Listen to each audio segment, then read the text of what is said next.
আসসালামু আলাইকুম আরহামতুল্লাহি ওবারাকাতুহ। 2025 সালের এইচএসসি পরীক্ষার্থী ভাই বোনেরা, তোমাদের প্রতি আন্তরিক শ্রদ্ধা এবং সালাম। তোমরা যারা পরীক্ষায় অকৃতকার্য হয়েছো অথবা যারা পরীক্ষায় উত্তীর্ণ হয়েছে, সবার উদ্দেশ্যে একটি কথা বলতে চাই। আমরা ইতিপূর্বে দেখেছি যে পরীক্ষার ফলাফল আলহামদুলিল্লাহ সকলের ভালো হয়েছিল, কিন্তু এই বছর দেখা যাচ্ছে যে 68% অকৃতকার্য অর্থাৎ ফেল ঘোষণা করা হয়েছে। এটা কিন্তু শিক্ষা মন্ত্রণালয় থেকে বড় ধরনের একটা ষড়যন্ত্র বলা যেতে পারে। একটা জিনিস লক্ষ্য করো যে সাপ্লিমেন্ট এই সিস্টেমটা বাদ দিয়ে তারা অন্য একটা সিস্টেম, অর্থাৎ এমসিকিউ তো তোমাকে পাশ করতে হবে, লিখিতেও পাশ করতে হবে। পরীক্ষাটা তো তুমি নিজেই দিচ্ছ, আর 100 মার্কের ভিতরেই তো পরীক্ষা, তুমি পাশ করলেই তো হয়ে যাচ্ছে, 33 পেলেই তো পাশ হয়ে যাচ্ছে। কিন্তু এই বিষয়টা দেখো, তুমি ভালো লিখেছো, তারপরেও কিন্তু দেখা যাচ্ছে যে তোমার খাতায় তারা নাম্বার দেয়নি। আমি একজন শিক্ষক, আমি অনেক সময় দেখা যায় কি, খাতা কাটার সময় প্রাথমিক পর্যায়ে এক সময় খাতা কাটার মন মানসিকতা এক এক রকম থাকে। এখন মন ভালো আছে, খাতা কাটতেছি, একটু ভুল গেছে, ববিন্দু রর নিচে ফুটা দেয়নি, ব লিখছে, তো ওইটা সিম্পল ভাবে ভুল না ধরে পার করে দিই। আবার অনেক সময় যখন মন খারাপ থাকে তখন দেখা যায় যে ওই ভুলটার কারণেও নাম্বারটা কেটে দেওয়া হচ্ছে বা কেটে দেই। তো এইরকমটাও বোর্ডের পক্ষ থেকেই হয়েছে। যখন 2024 সালে বাংলাদেশ সরকার যখন পালাইলো, তারপরে যখন নতুন সবকিছু আসলো, এই নতুনে এসে সবাই কিন্তু নতুন নতুন দায়িত্ব পাইলে তার ভিতরে একটা ভাব, তার ভিতরে একটা অন্যরকম মন মানসিকতা চলে আসে। যেরকম একটা শিক্ষক আগে ক্লাস নিত ক্লাসে, সেই শিক্ষকটা চেঞ্জ হয়ে আর একটা শিক্ষক যদি সেই ক্লাসে ক্লাস নিতে আসে, দেখতে পারবা যে পূর্বের শিক্ষকের কিন্তু অনেক ভুল ধরেছে, সে অনেক ভুল ধরে, এটাই বাস্তবতা। তো যারা পরীক্ষা দিয়েছো, পরীক্ষায় অকৃতকার্য হয়েছে, এটা তারই একটা নমুনা স্বরূপ। কারণ পূর্ববর্তী যে শিক্ষা উপদেষ্টা ছিল বা শিক্ষা মন্ত্রী ছিল, তারা যে কাজগুলো করেছে, এরা তখন বসে বসে মনের ভিতরে এদের মানে জ্বলতেছিল, হিংসা করতেছিল যে আমরা যখন ক্ষমতায় যাব বা আমরা যখন কোন একটা পদ পাবো, তখন এগুলোকে এগুলো এগুলো এগুলো এগুলো ভুল ধরবো। এগুলো তারা আগে থেকে পরিকল্পনা করে রেখেছিল। যখন দীর্ঘ 17 বছর পর তাদের নিকট ক্ষমতা আসলো, আহ শিক্ষা উপদেষ্টার তিনি এক সম্মেলনে বলেছিলেন যে বিগত 17 বছরে শিক্ষার যে হাল হয়েছে, যে অবস্থাটা হয়েছে, তিনি এই অবস্থা আর শিক্ষার অবনতি করতে চান না। এজন্য তিনি কঠোর থেকে কঠোর হয়েছেন। এই কঠোর থেকে কঠোর হতে গিয়ে যে ছাত্রদের কত বড় ক্ষতি হয়ে গিয়েছে তিনি সেটা বুঝতে পারেননি।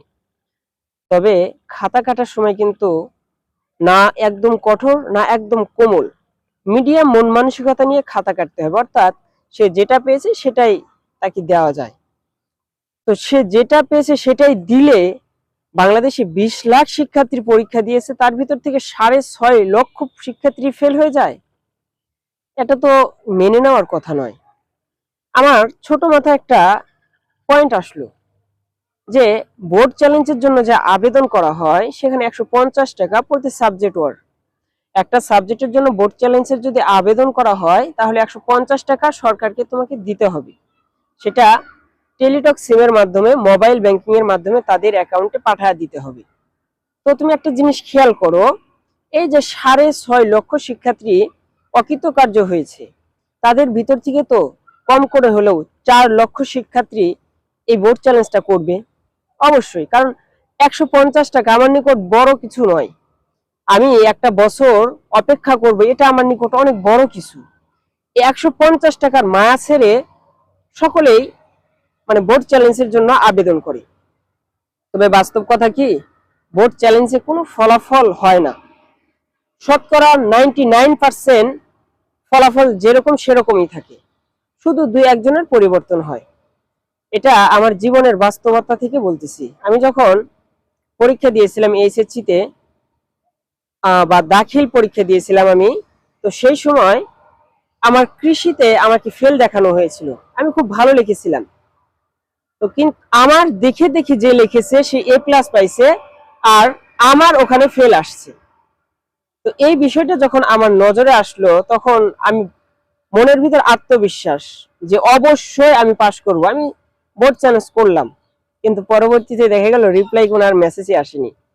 তো যাই হোক, যেটা বলতেছিলাম, এই যে 150 টাকা করে, দেখো 150 টাকা করে যদি আমি তুমি সবাই এরকম ভাবে 6.5 লক্ষ শিক্ষার্থীর মধ্য থেকে 4 লক্ষ শিক্ষার্থী যদি আবেদন করে, তাহলে কত টাকা হয় একবার হিসাব করেছো? প্রায় 60 কোটি টাকা।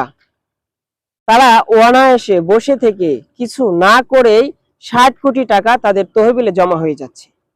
এটা কিন্তু একটা অনেক বড় একটা পাওনা। কিন্তু শিক্ষা বোর্ড কি এটা করবে যে 150 টাকা তার নিয়েছি, তার কৃতকার্য হলো না, ব্যাগ দেই? কখনোই কিন্তু ব্যাগ দিবে না। তো যাই হোক, এখন ছাত্ররা সকলে বলতেছে আন্দোলন করবে। বিগত একদিন আগেও অর্থাৎ 14ই জুলাই তারা আন্দোলন করেছিল, 15ই জুলাইও আন্দোলন করেছিল, কিন্তু ফলপ্রসূ কোনো ফলাফল পাইনি।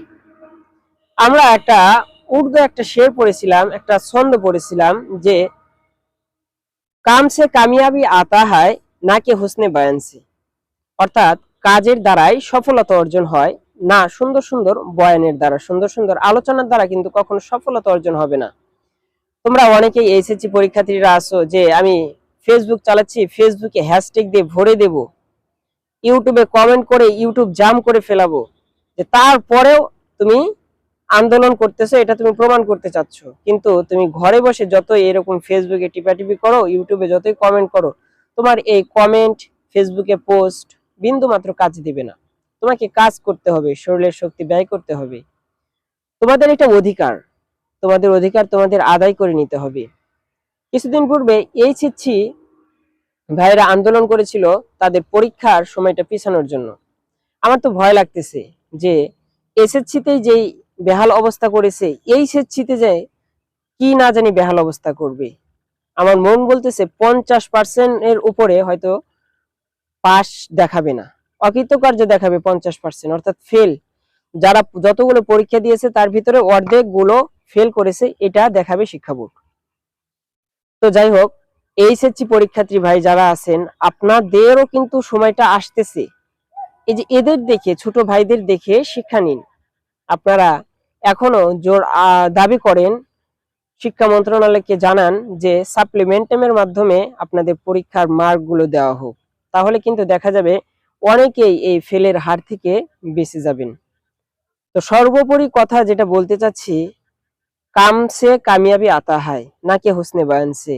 শুধু কমেন্ট করে এবং ফেসবুকে পোস্ট করে তোমরা কিন্তু তোমাদের কাঙ্ক্ষিত ফলাফল পাবা না। তোমাদের যদি কাঙ্ক্ষিত ফলাফল পেতে হয় তাহলে অবশ্যই তোমাদের কাজ করতে হবে, মাঠে নামতে হবে, তাহলেই তোমরা তোমাদের কাঙ্ক্ষিত ফলাফল পাবা। আগামীকাল 17ই জুলাই অনেকেই এই বোর্ডকে শিক্ষা মন্ত্রণালয়ের সামনে আন্দোলনের বিষয়ে মন্তব্য করেছে, অনেকেই পোস্ট করতেছে।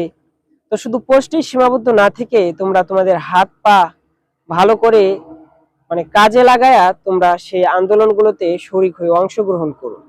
অংশগ্রহণ করে তোমাদের সুশৃঙ্খল ভাবে লিখিত দাবিগুলো শিক্ষা মন্ত্রণালয়ের নিকট পাঠাও। তাহলে দেখা যাবে শিক্ষা মন্ত্রণালয়ের ঊর্ধ্বতন কর্মকর্তা যারা আছে তারা হয়তো তোমাদের এই বিষয়টা ভেবে দেখবে। কারণ দেখা যাচ্ছে একটা বিষয়ের জন্য 365টা দিন তোমাকে অপেক্ষা করতে হচ্ছে। এটা কিন্তু একটা বড় একটা বিষয়। অপেক্ষার প্রহর কাটতেই চায় না।